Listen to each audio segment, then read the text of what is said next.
দুনিয়াতে আল্লাহ তাআলা আমাদেরকে অস্থায়ী কিছুদিনের জন্য মেহমান বানাইয়া পাঠাইছেন। আল্লাহ তাআলা বলেন, মিনহা খলাকনাকুম ওয়া ফিহা নুঈদুকুম ওয়া মিনহা নুখরিজুকুম তারাতান উখরা। আল্লাহ তাআলা বলেন, মিনহা খলাকনাকুম, আমি তোমাদেরকে মাটি থেকে সৃষ্টি করেছি, ওয়া ফিহা নুঈদুকুম, আবার এই মাটির ভিতরেই তোমাদেরকে ফিরিয়ে দেব, ওয়া মিনহা নুখরিজুকুম তারাতান উখরা, আবার তোমাদেরকে মাটি থেকে পুনরায় তুলব। এরে মুসলমান, ধনী গরিব, রাজা প্রজা, সরকার জনগণ, কাফের মুমিন, পশু পাখি সব কিছু, প্রত্যেকটা প্রাণী, প্রত্যেকটা মানুষ, জীবজন্তু সব কিছুকেই মৃত্যুর স্বাদ গ্রহণ করতে হবে। মানুষের আসল ঠিকানা দুনিয়া নয়, আসল স্থায়ী ঠিকানা হলো জান্নাত। এরে মুসলমান, আজকে আমরা দুনিয়ার পিছনে এমনভাবে ছুটে চলেছি, দুনিয়াকে এমন আপন বানিয়ে ফেলেছি, দুনিয়াকে আমরা সবচেয়ে আপন মনে করেছি। অথচ সাহাবায়ে কেরাম তারা কেমন দুনিয়া বিমুখ ছিলেন, তারা জান্নাত পেয়েছিল দুনিয়াতেই। জান্নাত পাওয়ার পরেও তারা দুনিয়া নিয়ে কোনো চিন্তা করতেন না, তারা দুনিয়া বিমুখ ছিলেন। হযরত উসমান রাদিয়াল্লাহু তাআলা আনহু যখন তিনি কোনো কবরের পাশে দাঁড়াতেন, তখন তিনি এমনভাবে কান্না করতেন যার কারণে তার দাড়ি মুখ ভিজে যেত, এমনভাবে কান্না করতেন, ছোট বাচ্চার মতো কান্না করতেন। একবার সাহাবীরা তাকে জিজ্ঞাসা করলেন, হে আমিরুল মুমিনিন, আমরা অবাক হই আপনি জান্নাত জাহান্নামের কথা শুনে এত কান্না করেন না, অথচ কবর দেখলে আপনি কেন এত কান্না করেন? তারপরে উসমান রাদিয়াল্লাহু তাআলা আনহু দীর্ঘ গভীর শ্বাস ফেলে বললেন, আমি রাসূল সাল্লাল্লাহু আলাইহি ওয়াসাল্লামকে বলতে শুনেছি, কবর হলো আখিরাতের প্রথম ধাপ। যদি কেউ কবর থেকে মুক্তি পেয়ে যায় তাহলে তার পরবর্তী ধাপগুলো সহজ হয়ে যাবে, আর যদি কেউ এই কবরের মধ্যে ধরা খেয়ে যায় তাহলে তার পরবর্তী ধাপগুলো আরো কঠিন হয়ে যাবে।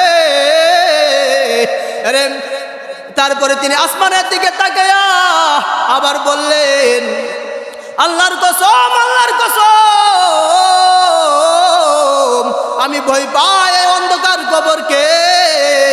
জানি না এই অন্ধকার কবর আমার জন্য জান্নাতের করতে হবে, জানি না এই কবর আমার জন্য জান্নাতের বাগান হবে নাকি জাহান্নামের গর্ত হবে। সেই চিন্তায় আমার ঘুম হারাম হয়ে যায়।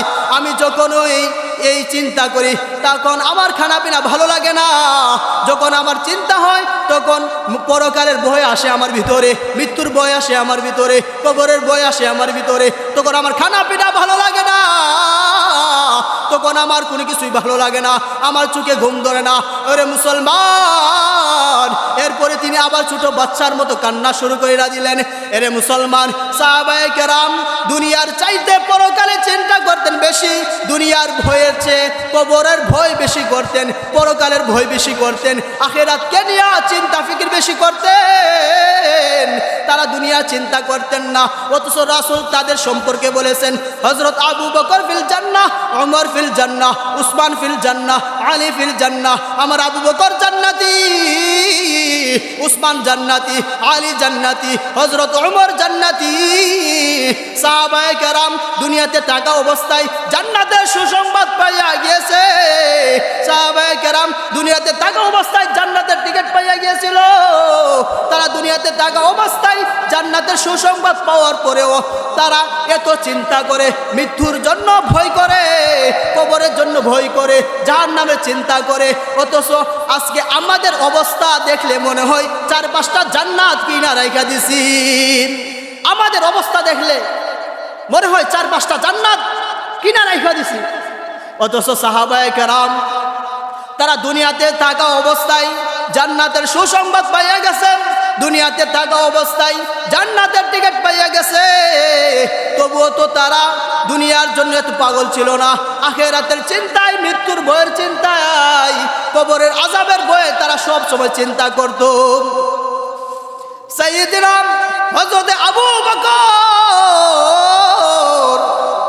রাদিয়াল্লাহু তাআলা আনহু যখন তিনি রাস্তা দিয়ে চলাচল করতেন, তখন তিনি পশু দেখে আফসোস করে বলতেন, বকরি দেখে আফসোস করে বলতেন, হায়রে আজকে যদি আল্লাহ তাআলা আমাকে মানুষ না বানাইয়া পশু বানাইতো, তাহলে মানুষেরা আমাকে জবাই করে খেয়ে ফেলতো, আমাকে মহান রব্বের সামনে আমাকে জবাবদিহিতা করতে হতো না, রাসূল আল্লাহর দরবারে আমাকে জবাব দেওয়ার জন্য দাঁড়ানো হতো না।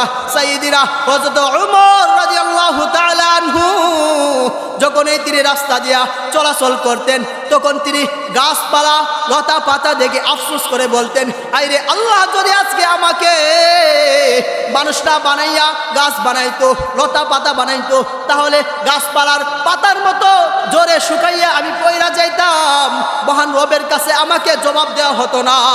এভাবে আবু বকর ওমর আমাদের সাহাবায়ে কেরাম মৃত্যুর চিন্তা করতেন, পরকালে চিন্তা করতেন, পরকালে চিন্তায়, কবরের চিন্তায়, মৃত্যুর ভয়ে তাদের ঘুম আসতো না। এরে মুসলমান, তুমি আর আমি তো তাদের চেয়ে বড় হই নাই, তাদের যদি এই অবস্থা হয়ে থাকে তাহলে আমার তোমার কি অবস্থা হবে?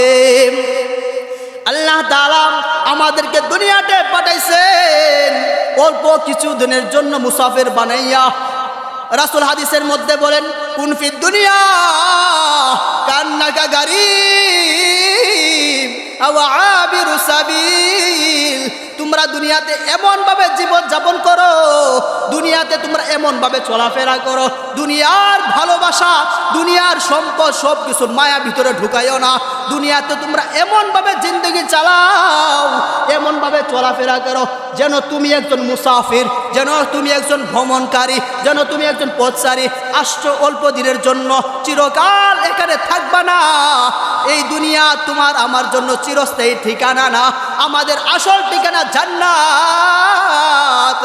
ইহা हम सब मुसाफिर आई वही आखिर ठिकाना कोई आगे रवाना है कोई पीछे रवाना। এই দুনিয়াতে আমরা হলাম মুসাফির, প্রত্যেকটা মানুষকে মৃত্যুবরণ করতে হবে। হয়তো কেউ মরবে আগে, নতুবা কেউ মরবে পরে, কিন্তু প্রত্যেকটা মানুষকে মৃত্যুবরণ করতেই হবে। এই দুনিয়াতে আল্লাহ আমাদেরকে মেহমান বানায় পাঠাইছে অল্প কিছুদিনের জন্য। এই দুনিয়ার মহব্বত ভিতরে লালন করা যাবে না, এই দুনিয়ার সব মহব্বতের মধ্যে পড়া যাবে না। এই দুনিয়ার প্রত্যেকটা জিনিস ধোঁকার ধোঁকা। ওমাল হায়াতুদ দুনিয়া ইল্লা মাতাউল গুরুর। এই দুনিয়ার সব কিছুই ধোঁকার জিনিস, ধোঁকার সামগ্রী। এই দুনিয়া মানুষের চিরস্থায়ী ঠিকানা না। এরে মুসলমান, কত মানুষ আজকে দুনিয়া নিয়ে এত চিন্তা করে, দুনিয়ার মহব্বতে পয়রা গেছে, সে ভাবে দুনিয়ায় সব কিছু। আসলে দুনিয়া সব কিছু না। প্রত্যেকটা মানুষকে মৃত্যুর স্বাদ গ্রহণ করতে হবে। কুল্লু নাফসিন যায়িকাতুল মাউত। প্রত্যেকটা প্রাণীকেই মৃত্যুর স্বাদ গ্রহণ করতে হবে, কেউ বাঁচতে পারবে না। কত মানুষ, কত রাজা ছিল, বাদশা ছিল, কত কিছু, কত জন ছিল, প্রত্যেকটা মানুষকে সব কিছু ছেড়ে চলে যেতে হয়েছে। সামনে সবাইকে চলে যেতে হবে, কেউ থাকবে না, সবাইকে যেতে হবে, কেউ বাঁচবে না। প্রত্যেকটা মানুষ মৃত্যুর স্বাদ গ্রহণ করতে হবে। এ মুসলমান, কত বাহাদুরি করবি, কত মাস্তানি করবি রে। কত মানুষ গাড়ি অ্যাক্সিডেন্ট করে মারা যায়, কত মানুষ গার্মেন্টসের আগুনে পুড়ে মারা যায়, কত মানুষ নৌকা ডুবে মারা যায়, কত মানুষ ঘুমের ঘরে মারা যায়। অথচ তুমি কি এই খবরগুলো রাখো না? এই চিন্তা করো না, তোমাকেও তো মরতে হবে। এ তো স্বপ্ন দেখো, অনেক মানুষ তো স্বপ্ন বাস্তবায়ন করার আগেই মরে গেছেন। কত মানুষ এমন আছেন, তারা তাদের হায়াতের চেয়ে বড় বড় স্বপ্ন দেখে। বান্দা, তোমার হায়াতটা অল্প, কিন্তু তুমি স্বপ্ন দেখে বড় বড়। মানুষের হায়াত অল্প কিন্তু স্বপ্ন দেখে বড়, অথচ চিন্তা করে না আম্বিয়া আলাইহিস সালাম থেকে নিয়ে কত বড় বড় রাজা বাদশারা সবাই প্রত্যেকটা মানুষ ওই কবরে চলে গেছে। এই দুনিয়াতে থাকতে পারে না, তুমিও থাকতে পারবে না, তোমাকেও যেতে হবে, আমাকেও যেতে হবে, সবাইকে যেতে হবে। সুতরাং দুনিয়া মানুষের চিরস্থায়ী ঠিকানা না, সবাইকে যেতে হবে। তাই আখেরাতের চিন্তা করতে হবে। ওই কবরে যাওয়ার আগে আল্লাহর খাঁটি বান্দা হতে হবে, খাঁটি আল্লাহর আশিকিন জাকিরিন শাকিরিন হয়া আল্লাহর নৈকট্য প্রাপ্ত বান্দা হয়ে কবরে যেতে হবে। আল্লাহ তাআলা আমাদেরকে আল্লাহর খাঁটি বান্দা হিসাবে কবুল করুক। ওই কবরে যাওয়ার আগে আল্লাহ নৈকট্যশীল বান্দা হিসাবে কবুল করুক। কিসের এত অহংকার, কিসের এত ভরাই? আরে কিসের এত অহংকার করো? টাকার গরম দেখাও, ক্ষমতার গরম দেখাও, জ্ঞানের গরম দেখাও, সুন্দরের রূপের গরম দেখাও। আরে ওই কবরস্থান থেকে ঘুরে আসো না, ওই কবরস্থান থেকে ঘুরে আসো না। সেখানে তোমার চেয়ে কত ক্ষমতাশালী টাকাওয়ালা সুন্দরী রূপসী জ্ঞানী গুণীরা শুয়ে আছে, ওখান থেকে ঘুরে আসো, দেখবা নিমিষেই তোমার অহংকার চূর্ণ বিচূর্ণ হয়ে যাবে। আরে এত অহংকারী করো, একটাবার চিন্তা করো না, তুমি যেই মাটির উপর হাঁটছো চলছো, এখন যদি মারা যাও একটু পরেই তো এই মাটি হয়ে যাবে তোমার ঘরের ছাদ।